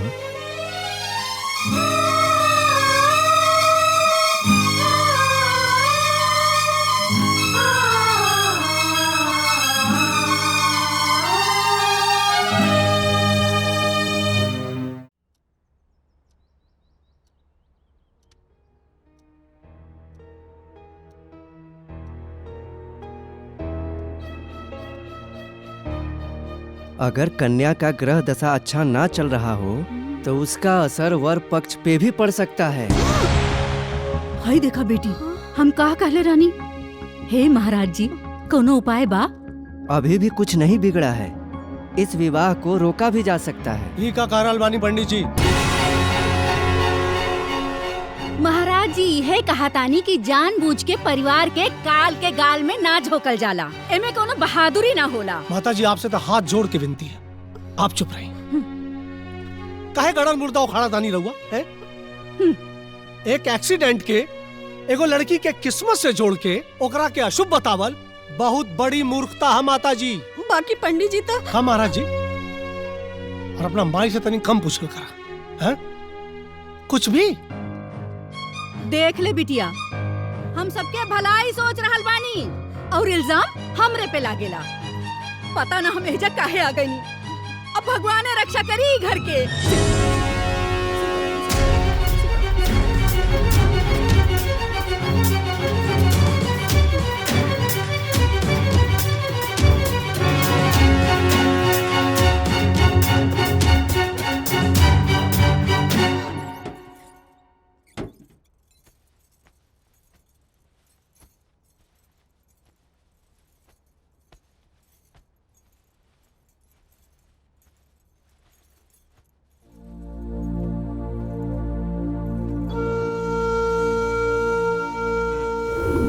तोहरा के अच्छा घर मिल जाए तो हम मैया से मन्नत मांगले रहली, साथ घरे जाए, सबसे भीख मांगब, गावत बजावत मैया के मंदिर जाए, उनकर पूजा करब और मैया के तोहरे बियाहे के न्योता देव और कहब ई जग तोहार बा और तू ही सहारा बाड़ू।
रो करके जागे हो जवन कल्पना ना ओहो दिखावे जवन कल्पना ना ओहो दिखावे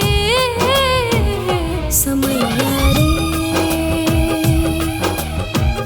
गजबे खेल खिलावे समैया रे गजबे खेल खिलावे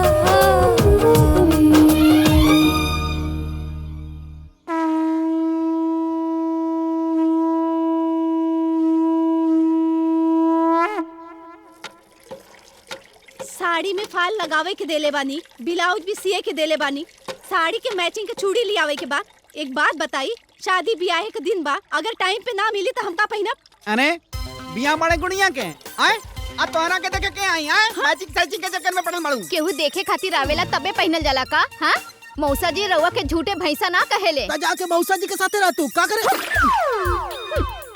हम ना चलाई ना चली वो तो जा जा हम ना रहब का जा जा उनके घरे जाके मौसा साथे रह ना बिया फिर कही देत है। हमारे मैचिंग का चिंता ना बा जा तहर दादा भी ना उठा पहिया। ए चुप ये अच्छा ना बा।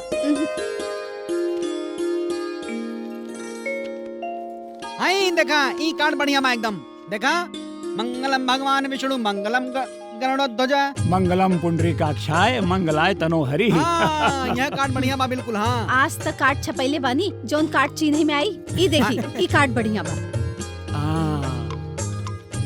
सुंदर एकदम बढ़िया बहुत सुंदर यही फाइनल करा। ई देखा अरे कार्ड जौन छपल बा तौन छपल बा लेकिन कार्ड छपल रहे 1964 में हमरे दादा के ऐसन कार्ड छपल रहे लगत रहे कटवा बोल दी। अरे तू कितना बड़ा फेंकूचन बड़ा कितना फेंकेला। 1964 में तोरे दादाजी के ब्याह में कार्ड छपल रहल तोहार ब्याह भइल रहे तो कागज के एक टुकड़ा पे हल्दी लगा के न्योता आयल रहे और तोरे दादा के ब्याह में कार्ड छपल रहे और 1964 में। देखा बहुत बोलता रहा हम बुजुर्ग समझ के कुछ बोलत ना है ना तो 1 मिनट में पानी उतार देती तोहार जान लो। पानी उतार देगा हैं हम हूं तोरा के जानी लग तोरे पूरे खानदान के जानी लग भैंसा के। अरे हम तोहरे पूरा खानदान के जानी ले तोहर कमाई ना खाई ले भैंसा कहता। अरे चुप हो जाई जी। ए छोटका जीजा तू ना बड़का जीजा के बिना मतलब चिढ़ावेला। सूप होके चलनियो होके जेकरे में 72 छे। हां चुप रहा बहुत हो गए। ओहो जीजा देखो आई बड़का जीजा आई देखी कार्ड आज फाइनल करके भेजा आगे। देखी देखी हां यहां कार्ड ठीक बा कि कौन ठीक बा आए आए। अरे वो जौन दिखौले रहली वो है। हां हां ई ठीक बा। का भइल मामी कोनो कार्ड सिलेक्ट भइल? ना बबुनी हमनी के समझ में नहीं क्या होता। ला तू देख कर पसंद कर ला।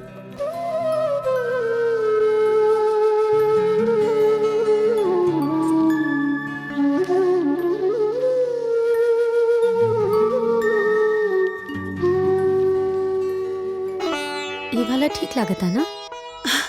हाँ अच्छा बा। हाँ बहुत सुंदर एकदम सुंदर। हाँ ठीक हम तो पहले ही कहते रहने की बहुत अच्छा बा। हाँ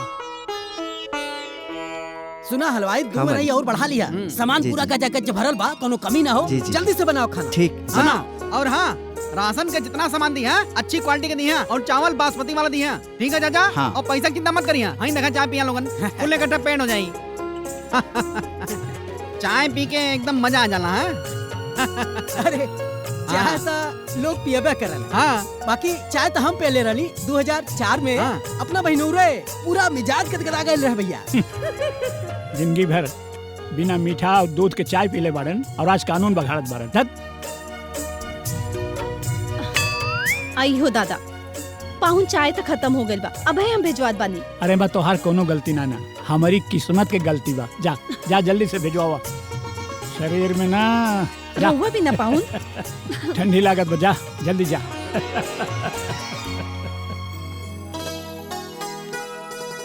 देखा गुड़िया बिटिया आ गई जी देख। हाईली ये सब नाम अच्छा से नहीं होता मैं छा। ठीक बा बिटिया। भले न्योता के कार्ड विदेश में काहे ना छपावे के पड़े बाकी हमार बेटी के ब्याह के न्योता सोने के पानी से ही छपवाए के चाहिए।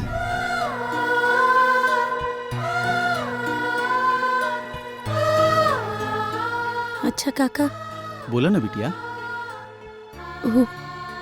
हमरा पापा जी के बड़ा मन रहे कि न्योता में लोग के नाम सोना के पानी से ठीक है लिखा बिटिया, लिखा जे।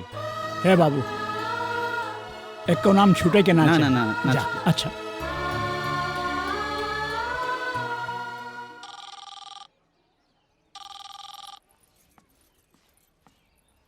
हेलो। हेलो, कैसी हैं आप? मैं अच्छी हूँ। हाँ, अपना ख्याल रखिएगा। जी। गुड़िया। जी पापा। सब ठीक बाने बेटा?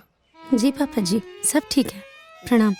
खुश रहा बेटा। कौनो दिक्कत हो, कौनो परेशानी हो, हमरा से कह दिया। तोहर पापा हैं हम। जी पापा जी। ठीक है बेटा, अपन ख्याल रखे। जी, प्रणाम। खुश रहा बेटा।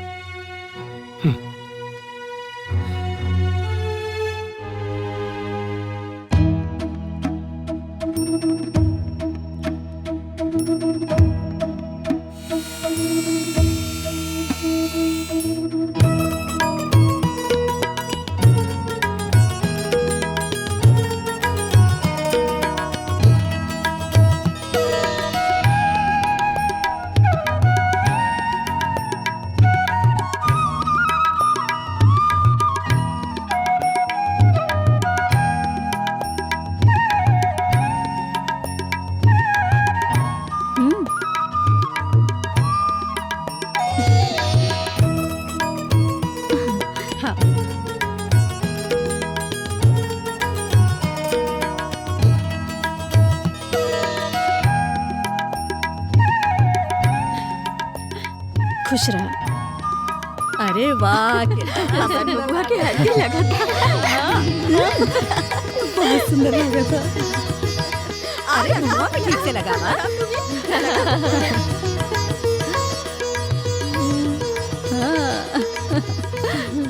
अच्छा से लगावा, ठीक से मुँहवा पे लगावा। जल्दी सा उपटन लेके आवा जा, खत्म हो गई।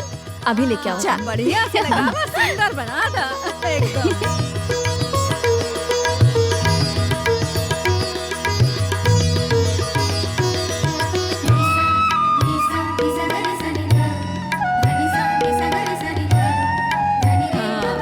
बहुत सुंदर। हमार नदिया तो सुंदर है।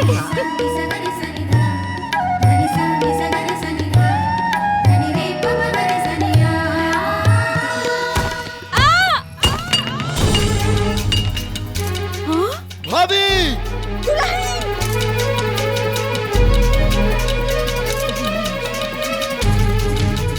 हे भगवान, कौनो अब सगुन मत करिया, बियाह शादी के घर बा। खुश न रहो, रोई मत, सब अच्छा हो। अब शगुन न करें भगवान, बस।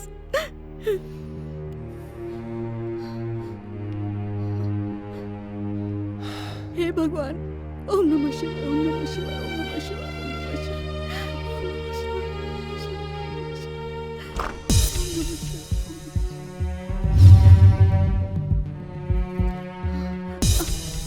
का भइल डॉक्टर साहब? आई एम सॉरी, बच्चा मिसकैरेज हो गया। तब बच्चा गिर गई। जी हाँ। देख लो लोग, हम का कहत रहनी, कहले रहनी अब सगुन होगी। कहले सुनने रहता था आज।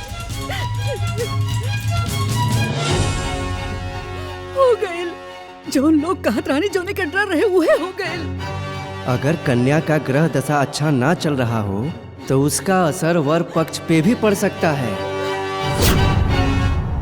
हम एक बार कह देनी, बारात वहाँ ना जाए तो ना जाए, वहाँ शादी ना होई। अरे हमार बात सुना, देखा ओकर हमनी के अलावा केहू नहीं के। हमरा के कुछ लेवे देवे के ना बा, ओकर के बा के ना बा। माँ बाप सब चल गए, क्या होकर हमनी के अलावा? हम रवा से कह देनी ना, ओकर से बियाह ना होई। रवा फोन करके मना कर दी। रवा अगर जीत गई ना तो हम अपन जान दे दे, जान दे दे, शांत रहो, जान दे दे माँ। अरे बात सुना, अरे सुना, अरे कहाँ जाता रू?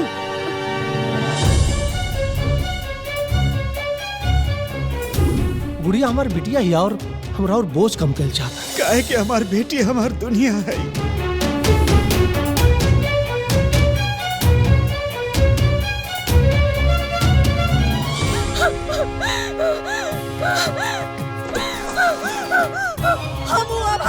कुछ सामान यहाँ ना रह दे, कुछ ना रह दे, अगर कुछ निशानी यहाँ ना रह दे, कुछ ना रह दे, कुछ निशानी ना रह दे, ना रह दे।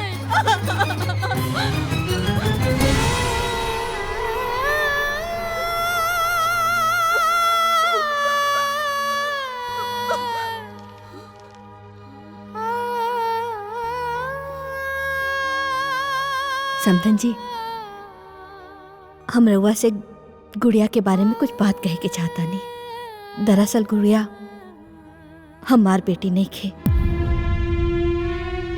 गुड़िया एगो अनाथ बच्ची बिया, जिकरा के पाल पोस करके हम बड़ा कईनी और कोशिश कईनी कि गुड़िया के एगो माई की कमी कबो महसूस ना होखे।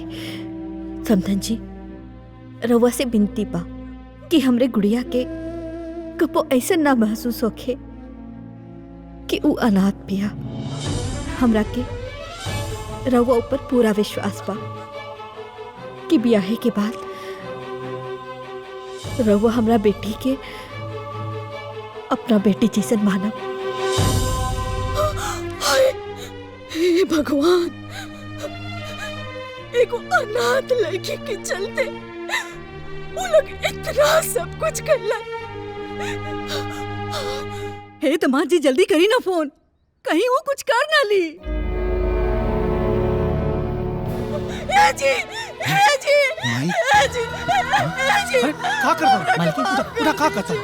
हमरा के माफ कर दीजिए, हमरा के माफ। तो तोहरा के पता चल गल कि वो अनाथ बिया। हाँ? अनाथ? हमरा के पता रहे कि वो अनाथ है, ये बात हमरा पता रहे। और हाँ, इतना जरूर ख्याल रखब कि वो है ये अनाथ बेटी के नाथ हवे।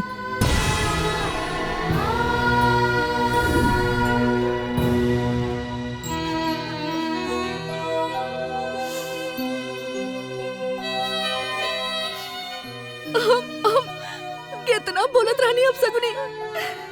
हे प्रभु, क्षमा करो, माफ कर दीजिए। ए बेटा, हाँ माँ। बाजा वाले को फोन कर, अब बारात जाई।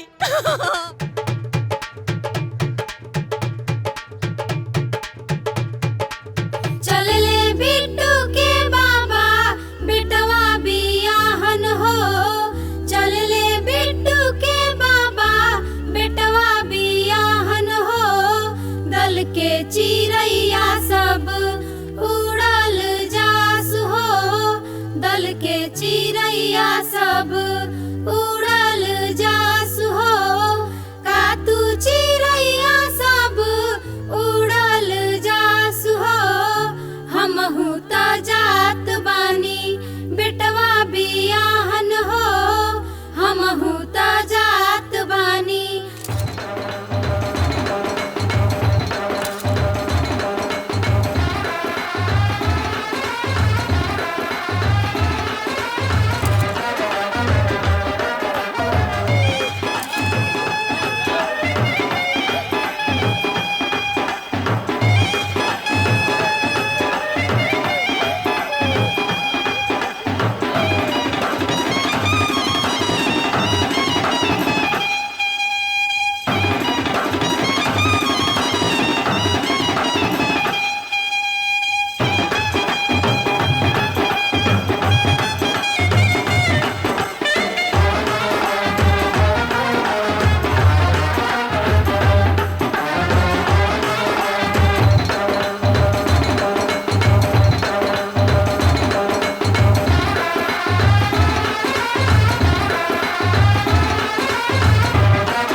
पानाहिए फूफा मड़वा छवाइले फूलनी बेदी बनाई जी ताही ऊपर फूफा पुतरी उरे हिले देनी कुंवारी बेटी दान जी पानाहिए मौसा मड़वा छवाइले फूलनी बेदी बनाई जी ताही ऊपर मौसा पुतरी उरे हिले देनी कुंवारी बेटी दान जी जब चलिए आप ये सब सामान कन्या के हाथ में दीजिए। भीरी हो गई गह गह करे हो लगले राजा खड़े हो जाइए। जनक जी के दुआ ये हाथ में अक्षत लीजिए अरे जब और अपने पीछे फेंकिए। दशरथ हो लोग ओम पृथ्वी शांति। हाथ जोड़ के प्रणाम कीजिए।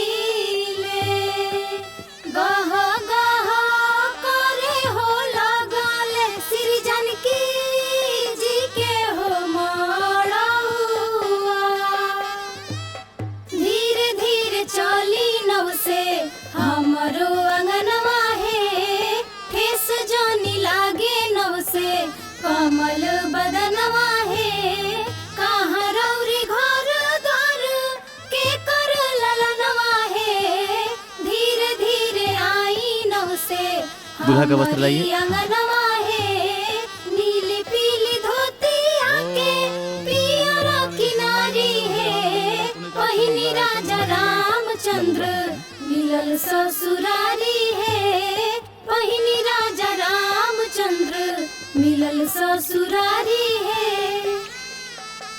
नीली पीली धोती आके पियर किनारी है पहिनी राजा रामचंद्र मिलल ससुरारी है पहिनी राजा रामचंद्र मिलल ससुरारी है ओम गजाननं भूतगणादिते सेवितं कपितजम्बू फलचारुभक्षणं उमासुतं शोकविनाशकारं नमामि विद्युन्सर्पादपङ्कजं। कन्यादान के लिए बुलाइए। कन्यादान कौन करेगा?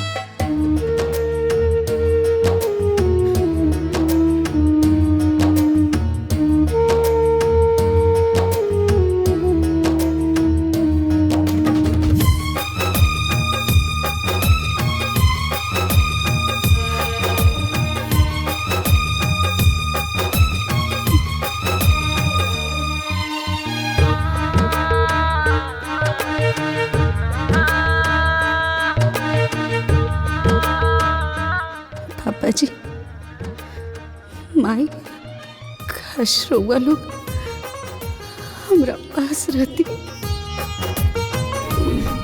ये वाला आप तिलक में पहनेंगे और ये मैं मेरी बेटी के कन्यादान में पहनूंगा। पंडित जी हमारे कन्यादान के अधिकार था हमारा माई बाबू जी के ही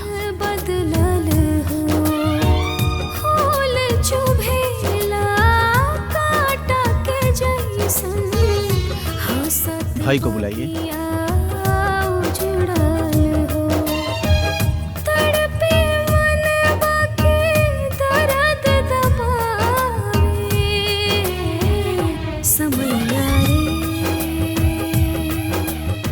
हाँ हटाइए। चलिए दोनों हाथ से वर के हाथ में दीजिए और आप यहाँ गणपति के पास छोड़ दीजिए। अब दोनों लोग हाथ जोड़िए। दुल्हा जे हाथ पसारे ले आज हम बियाह भी हो दुल्हा जे हाथ पसारे ले आज हम बियाह भी हो धीरे रहिए दुल्हा धीरे रही अब ही तो बाबूजी घरे हो धीरे रहिए दुल्हा धीरे रही अब ही तो बाबूजी घरे हो दुल्हा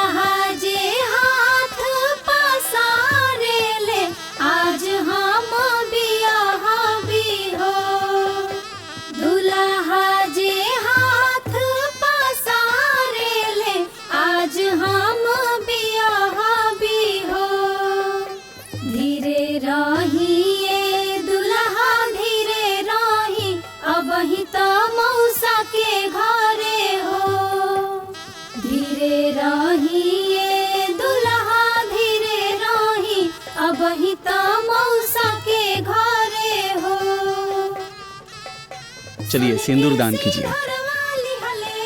अमबाड़ी ठाड़ है उठी राजा रामचंद्र करी से नुरदान है उठी राजा रामचंद्र करी से नुरदान है सुन के सिंहर वाली हले फुआ बाड़ी ठाड़ है उठी राजा रामचंद्र करी से नुरदान है उठी राजा रामचंद्र करी से नुरदान है।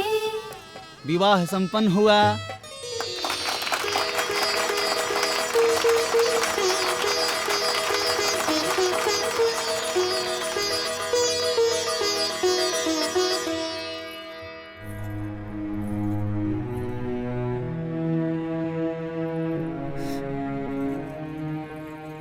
माई चंद्र गरे हनवाय बेटी मोर सीने लागेला सूरज गरे हनवा भीनु सा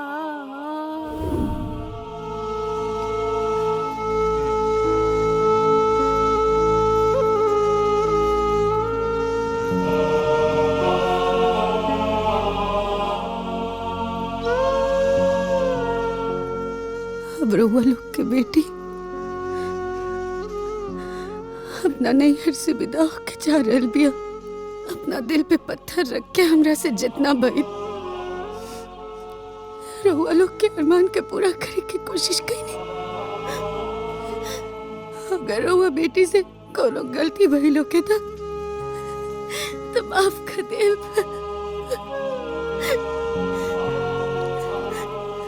हमरा और गुड़िया अपना ही नैहर में कबो नहीं कबो नहीं।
जी के गुड़िया हई अपना मम्मी के गुड़िया हई अपना पापा जी के गुड़िया हई अपना मम्मी के गुड़िया हई।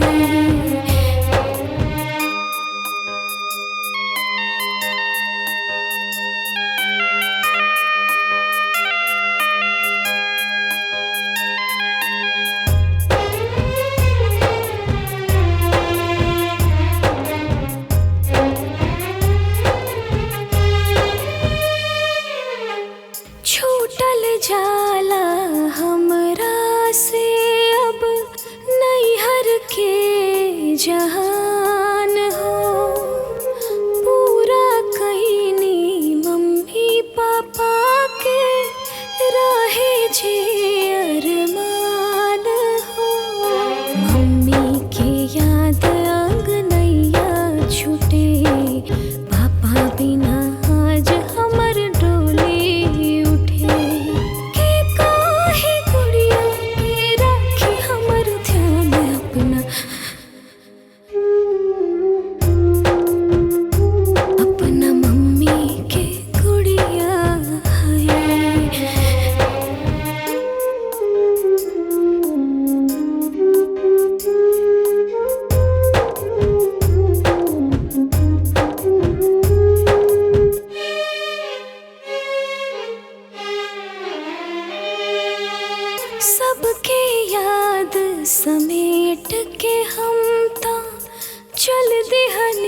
ससुराल हो के भेजी अब पाहुर हमके के पूछी अब हाल